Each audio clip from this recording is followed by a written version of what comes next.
Rocky Gerung, kita ketemu lagi ya, dan kita akan update dengan beberapa perkembangan terbaru. Tapi saya kira kita mau nggak mau kita mesti selalu harus bersiap mendengar berita-berita yang menyedihkan seperti ini. Ini beritanya saya kutip dari pernyataan Ketua Gabungan Pengusaha Kelapa Sawit Sumatera Utara ya, Alexander Mahadi, yang menyatakan bahwa sekarang ini harga kelapa sawit itu, harga tandan buah segar dan sebagainya itu sekarang sudah ancur-ancuran. Dan kemudian banyak sekali pengusaha kelapa sawit yang sudah mulai berkonsultasi dengan rumah sakit jiwa. Jujur ini sangat miris, sangat ironi, karena bagaimana mungkin hal itu terjadi di negara penghasil terbesar kelapa sawit. Kita nggak dengar tuh ada cerita seperti itu di tetangga kita di Malaysia gitu.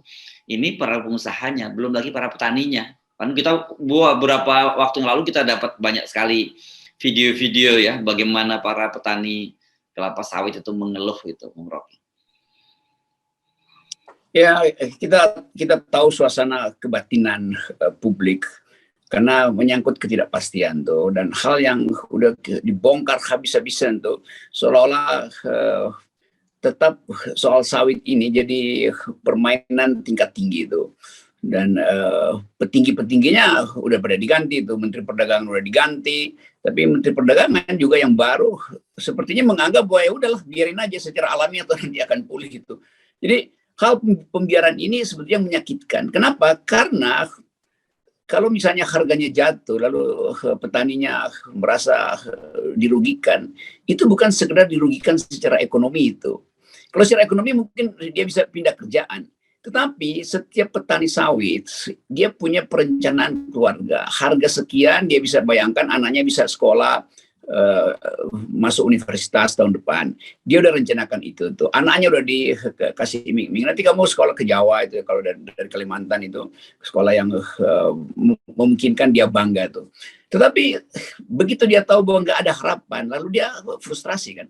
Jadi dia terguncang sebetulnya bukan karena harganya jatuh, tapi proyeksi dia untuk keluarganya, anaknya itu hilang. Dan itu menyebabkan anaknya juga cemas dengan kehidupan tuh.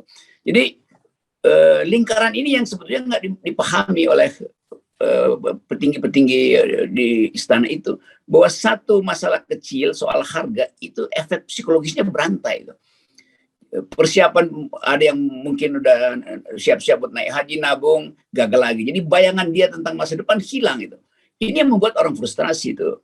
Dan pasti ini beban bagi para psikolog, karena para psikolog tahu keadaan ini. Para psikolog bisa menerangkan itu, tapi psikolog kemudian mau bikin apa? Karena masalahnya ada di kebijakan pemerintah kan, bukan pada kebijakan keluarganya sendiri yang memang udah berantakan. Jadi masuk akal kalau kita mau menenangkan batin jiwa itu, harusnya kita tenangkan dulu kasak-kusuk politik di istana dalam soal sawit dan minyak goreng ini. Ini intinya. Jadi kita mesti anggap bahwa satu perencanaan dari sebuah keluarga petani yang membayangkan harga sawit akan membantu sukses keluarga itu, termasuk anak-anaknya di masa depan, hilang. Itu yang menyebabkan frustrasi. Jadi sakit jiwa yang disebabkan oleh kebijakan negara sebetulnya. Ini bukan sakit jiwa karena persoalan sosial biasa. Jadi ini kejiwaan negara itu justru yang membuat kejiwaan di rakyat itu terganggu. Jadi yang mesti diperiksa juga dari atas tuh. Kenapa para petinggi negara ini kok seperti orang yang tidak rasional tuh. Jadi kesakit jiwaan kebijakan itu yang menyebabkan kemelaratan batin di tingkat yang paling rendah. Ya, ini clear saya kira soal kebijakan itu Anda dengan tepat memberikan apanya ya, semacam analisis dari semua muara persoalan itu. Dan kalau begitu nanti orang nggak boleh loh ngomongin bahwa oh Rocky Gerung ini nyinyir melulu sama pemerintah gitu, sama Jokowi. Dan untungnya sekarang belum berlaku undang-undang KUHP pidana. Nanti kita bahas juga sedikit soal ini, karena ini bisa juga bikin para wartawan sakit jiwa juga, Bung Rocky. Nah, karena apa? Karena saya kemarin membaca bagaimana mungkin kalau misalnya ini persoalan, biasanya kan kalau kayak gini ini kan ada harga sawit yang anjlok di pasaran dunia, gitu, sama-sama lah kita tahu itu risiko yang terjadi. Tetapi kita juga membaca bahwa ternyata petani-petani kita, pertama di perbatasan dengan Malaysia, itu mengambil risiko menjual sawitnya itu masuk ke Malaysia dengan harga yang masih tinggi, dan itu kan berarti sebenarnya penyelundupan, dan itu risiko hukumnya sangat berat. Tapi mereka terpaksa harus tempuh karena ini berkaitan dengan soal yang tadi Anda sebut sebagai bagaimana masa depan dan nasib keluarganya. Iya, itu Basir akan anggap nih saudara Rocky harusnya itu kok nyinyir ada pada pemerintah. Emang ada solusinya? Ya ada solusinya, ganti menteri. Tapi kemudian setelah diganti tetap juga begitu. Memang ada solusinya, ya ganti presiden. Lama-lama jadi begitu kan. Tapi Basir ini kan nggak ngerti bahwa solusi itu ada di tangan presiden yang kita gaji untuk membuat solusi itu. Kalau secara gampang saudara Rocky Gerung nyinyir terus solusinya apa soal sawit ini? Ya kita bilang gini aja supaya gampang itu, suruh aja nyelundup terus kelapa sawit kita ke perbatasan Malaysia tuh supaya harga tinggi. Oh, itu kan bukan solusi. Lalu apa solusinya? Oke, Menteri Perdagangan Malaysia kita minta untuk memimpin 6 bulan di Istana Presiden. Jadi gantian dulu nih. Zul Has itu diganti oleh Menteri Perdagangan Malaysia misalnya. Jadi semua absurditas itu disebabkan karena orang nggak ngerti dalam politik solusi itu ada pada pemerintah.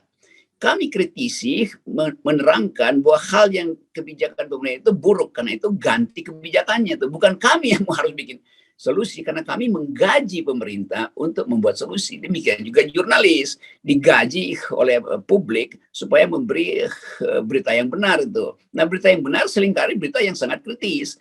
Nah, supaya berita kritis nggak nyampe ke kuping presiden,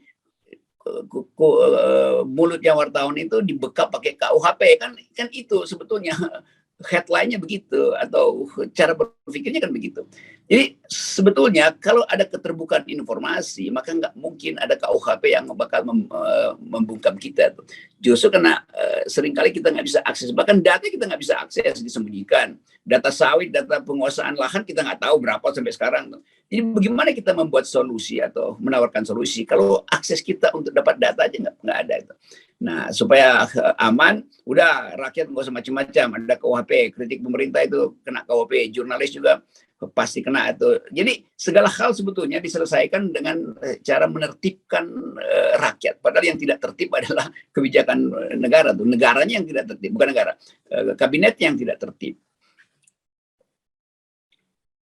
Oke, jadi kita masuk ke soal KUHP ya. Tapi harus catatan serius tadi tentang bagaimana banyak orang yang bakal sakit jiwa gitu karena gara-gara harga sawit yang anjlok karena pungutan yang tinggi dari pemerintah gitu kan. Dan tapi pemerintah kan kemudian mengklaim bahwa mereka surplus nih APBN-nya karena ekspor meningkat gitu, ekspor sawit, ekspor nikel, ekspor batu bara. Tapi kemudian orang akan menagih, loh, kenapa kok kalau surplus, kenapa harga-harga masih mau dinaikkan terus, termasuk Pertalite? Ini pusing kita, kepala kita udah seperti lingkaran setan. Tapi mari kita ke KUHP-nya ya, Bung Rocky. Ini beberapa hari yang lalu saya mengikuti sebuah diskusi serius yang diselenggarakan oleh Dewan Pers gitu, yang mengundang organisasi-organisasi pers, mengundang konstituen Dewan Pers, dan mereka sampai pada satu kesimpulan, ini memang sangat berbahaya. Dan ini bukan berarti kan teman-teman pers itu hanya berpikir ketika mereka terancam jadi mereka menjadi sangat menjadi concern, bukan. Tetapi sebenarnya kebebasan pers ini kan sebenarnya kemewahan yang tersisa sekarang ada di negara demokrasi kita setelah oposisi dan civil society itu memble semua kan gitu. Itu jadi prinsip itu yang nggak dipahami oleh Hukam segala macam, hukum ahli-ahli tata negara yang disewa oleh negara tuh, bahwa kebebasan itu tidak boleh dihentikan tuh. Yang boleh dihentikan adalah kekuasaan. Kan sering dianggap bahwa kebebasan harus dikendalikan oleh kebebasan yang lain. Berarti tidak ada kebebasan karena saling mengendalikan itu. Lalu kekuasaan lenggang kangkung suka-sukanya. Kan di dalam logika demokrasi yang harus dibatasi adalah kekuasaan, bukan kebebasan rakyat. Jadi tukar tambah itu nggak boleh terjadi. Kalau kebebasan dibatasi, artinya kekuasaan menjadi mutlak. Padahal sebetulnya dalam demokrasi, kekuasaan tidak boleh menjadi mutlak. Konsekuensinya apa? Kebebasan jangan dibatasi tuh. Jadi logika ini yang nggak dipahami oleh pembuat undang-undang. Kecuali pembuat undang-undang itu menganggap bahwa Indonesia nggak perlu demokrasi. Dan itu yang sering saya kritik, bahwa otak para pembuat undang-undang ini itu kayak ada ada upil di situ yang bikin dia nggak bisa lega untuk meluruskan logikanya kan. Dalam sistem demokrasi ada pembatasan kebebasan. Gimana caranya? Kebebasan dan demokrasi itu satu nafas itu. Tapi kan nanti akan berbahaya pada anarkis. Bukan, ini soalnya hukum itu nggak boleh membatasi itu. Kalau ada kejahatan ya ada tindak kriminal tuh. Bukan dari awal disinopsiskan bahwa tidak boleh ada kebebasan. Itu ngacoknya di situ tuh.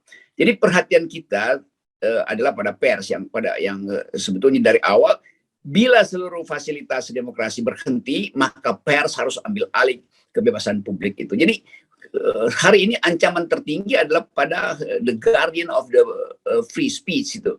Jadi penjaga kebebasan bicara itu adalah pers. Nah sekarang dia dikendalikan dan dia pasti ya kita semua harus marah karena itu fasilitas kita untuk mengucapkan kritik, mengucapkan pikiran bebas. Ya, ya.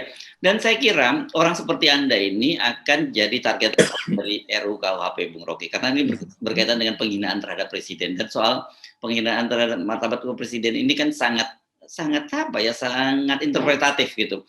Dan disebutkan di situ, dibatasi, kan mereka menyatakan, kan ini delik aduan. Jadi yang harus mengadukan itu presiden dan wakil presiden. Tetapi kemudian ada ketentuan berikutnya yang disebutkan bahwa pengaduan itu bisa dilakukan secara tertulis. Nah kalau tertulis ini kan bisa saja siapapun orang di sekitar presiden yang membuat pengaduan bukan presiden. Setidak-tidaknya kalau kemudian presiden sendiri yang hadir, saya ingat misalnya dulu seperti Pak Susilo Bambang Yudhoyono pernah datang sendiri ke Polda melaporkan wakil ketua DPR waktu itu Samsul Ma'arif, politisi itu ya. Itu kan jadi setidaknya meskipun punya fasilitas tapi akan dibatasi lah selain faktor kesibukan, faktor jaim juga gitu dan kan presiden masa iya bolak-balik ngelaporin warganya sendiri. Jadi untuk apa kita memilih dia kalau dia kerjaannya untuk melaporkan warganya kan begitu kira-kira. Itu absurdnya di situ. Bayangkan kalau setiap hari ada ratusan orang di seluruh daerah itu harus didatangi oleh presiden sendiri buat bikin BAP. Kan dia mesti di BAP kan. Jadi bayangkan kerumitan itu tuh. Tapi yang lebih konyol menganggap bahwa presiden itu punya martabat. Yang sering kali kita sebutkan bahwa martabat itu melekat pada manusia konkret. Presiden itu jabatan itu. Jadi nggak mungkin jabatan itu tersinggung. Kan ketersinggungan itu kalau dilecehkan adalah batin manusia, core self-nya tuh. Jadi kita nggak bisa pisahkan antara tubuh konkret presiden dan tubuh dia sebagai pejabat publik tuh. Itu hanya bisa bercampur di dalam status dia sebagai raja. Kalau raja nggak bisa dipisahin antara tubuh privat dan tubuh publik itu nyatu tuh karena raja sendiri klaim bahwa dia adalah rakyat, dia adalah negara. Jadi pada presiden kan dipisah kan. Jadi kita tidak mungkin menghina presiden. Itu kacau logikanya tuh. Kita bisa menghina Jokowi yang kemudian bisa dikaitkan sebagai presiden. Tetapi yang mesti melaporkan Jokowi bukan presiden kan. Itu intinya kan. Nah sekarang seandainya pun itu diloloskan kan presiden bisa mengadukan karena itu delik aduan itu. Tetapi kalau presiden yang mengadukan itu pasti diproses hukum. Karena presiden kan nggak mungkin hakim bilang wah presiden salah. Itu makin memalukan lagi kan. Jadi kalau presiden sudah melapor, pasti akan kena pidana orang yang dilaporkan presiden, mau tertulis nggak tertulis. Itu akibat kalau presiden melaporkan. Kalau yang melaporkan Pak Jokowi secara personal, belum tentu. Karena Pak Jokowi dianggap sebagai subjek hukum yang sama setara dengan semua warga negara. Jadi menghina Pak Jokowi itu yang nggak boleh. Menghina presiden, bukan nggak boleh atau boleh. Memang nggak mungkin, secara logika nggak mungkin. Masa orang menghina barang? Kan presiden kan dia barang. Thing, bukan person itu. Nah itu yang nggak bisa dipahami oleh buzzer. Karena itu seringkali dianggap, kok kita punya kepala negara, dia kan bapak kita tuh, nggak boleh dihina. Bagaimana kalau bapak Anda dihina? Lo presiden bukan bapak. Dia dipilih setiap 5 tahun bisa diberhentikan. Kalau bapak nggak bisa diberhentikan kan statusnya. Jadi soal-soal beginian yang nggak dipahami gitu. Kita kan keluarga, kita bukan keluarga. Keluarga saya punya ayah, punya ibu, Anda punya ayah, punya ibu, Basar punya ibu. Tapi presiden itu bukan keluarga kita, dia kita pilih, bahkan kita inginkan supaya dia itu kita hujat, supaya dia ngerti bahwa dia itu bukan bapak gue, dia itu orang yang kita pilih. Kita nggak memilih bapak itu diberikan oleh alam. Jadi itu bedanya tuh, bapak sebagai kepala keluarga itu lain dengan konsep bapak sebagai kepala keluarga, lain sama sekali. Jadi bapak sebagai kepala negara bisa dibatalkan, bapak sebagai kepala keluarga nggak bisa dibatalkan. Bahkan kalau bapak saya berbohong misalnya, atau ibu seseorang itu demi sesuatu menyimpan rahasia, ya kita nggak nuntut dia bongkar, tuh itu bukan kriminal. Tapi kalau presiden berbohong, itu artinya dia mengkhianati mandat publik. Jadi sekali lagi rumusannya, presiden memperoleh mandat publik. Dia bukan bapak bukan bapak bangsa, itu nggak ada konsep bapak bangsa. Dia dipilih, dan yang dipilih bisa dibatalkan. Bapak keluarga nggak bisa dibatalkan, karena kita justru terima itu sebagai fakta natural. Ya. Jadi saya kira tagline yang dipilih teman-teman aktivis bahwa berkaitan dengan penolakan RUU KUHP ini adalah semua bisa kena. Ini betul-betul pas ya, betul-betul mengena, karena ternyata dengan KUHP yang baru ini semua orang bisa kena, termasuk dukun santet gitu yang dalam rumusan juga bisa dikenakan. Oke. Dan nah ini baru mulai orang. Ya. Jadi saya kira ketika dibahas panjang lebar baru orang mulai ngeh bahwa ini semua bisa kena. Sama seperti Omnibus Law, dulu dianggap bahwa ya manajer nggak kena. Enggak, yang nggak kena itu cuma direksi dan komisaris. Di bawah itu akan berantakan kalau pensiunnya nggak dapat. Jadi sebetulnya semua bisa kena, itu ada di dalam semua peristiwa politik kita hari ini, yang kadang-kala baru bisa kita pahami ketika dibongkar panjang lebar. Juga 20% akhirnya semua orang paham, oh itu memang buruk. Jadi bagus sebetulnya. Nah ini semua kan dibuka oleh pers. Nah mulut pers mau ditutup supaya semua tidak kena. Padahal begitu pers kena, maka semua pasti kena. Yes, oke. Thank you Bung Rocky. Tetap 0%. No, it's no.